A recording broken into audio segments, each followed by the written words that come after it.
أعوذ بالله من الشيطان الرجيم. بسم الله الرحمن الرحيم. الحاقة ما الحاقة وما أدراك ما الحاقة كذبت ثمود وعاد بالقارعة فأما ثمود فأهلكوا بالطاغية وأما عاد فأهلكوا بريح صرصر عاتية سخرها عليهم 7 ليال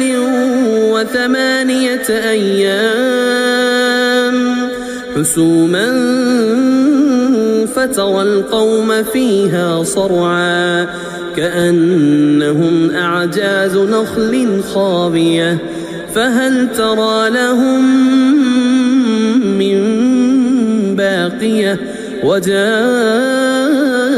فرعون ومن قبله والمؤتفكات بالخاطئة فعصوا رسول ربهم فأخذهم أخذة رابية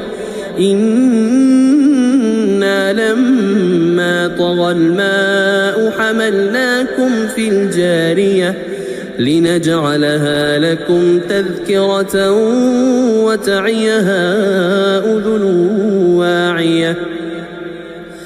فإذا نفخ في الصور نفخة واحدة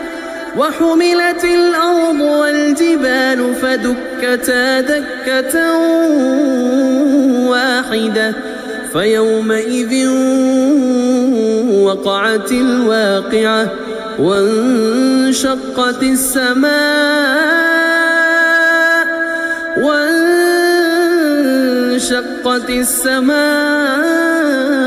فهي يومئذ واهية والملك على أرجائها ويحمل عرش ربك فوقهم يومئذ 8 يومئذ تعرضون لا تخفى منكم خافية فأما من أوتي كتابه بيمينه فيقول هاؤم اقرءوا كتابيه إني ظننت أني ملاق حسابيه فهو في عيشة راضية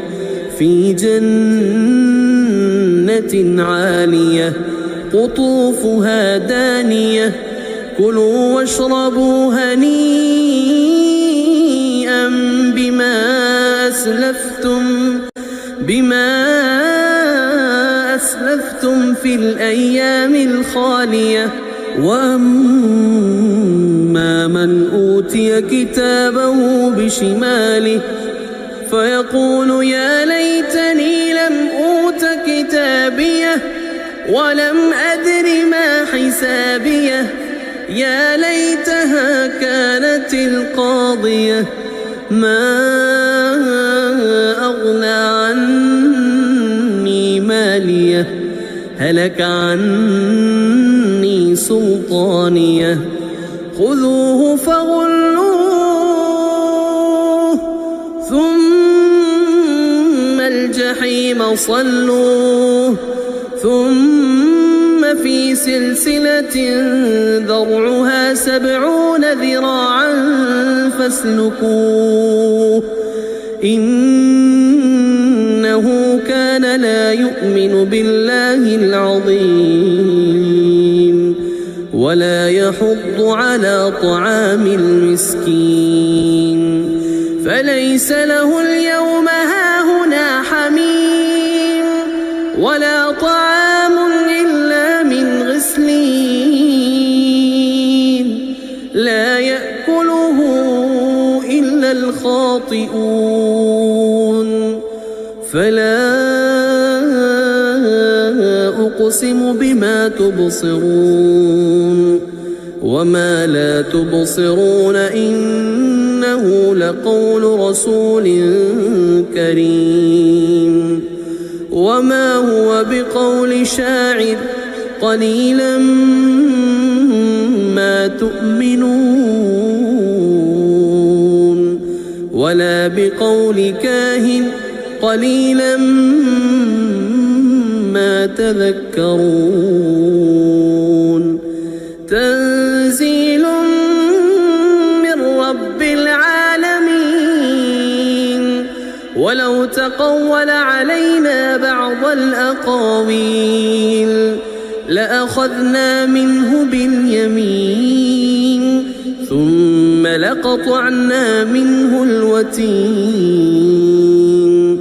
فما منكم من أحد عنه حاجزين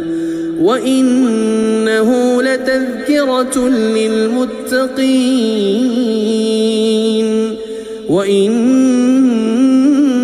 لنعلم أن منكم مكذبين وإنه لحسرة على الكافرين وإنه لحق اليقين فسبح باسم ربك العظيم.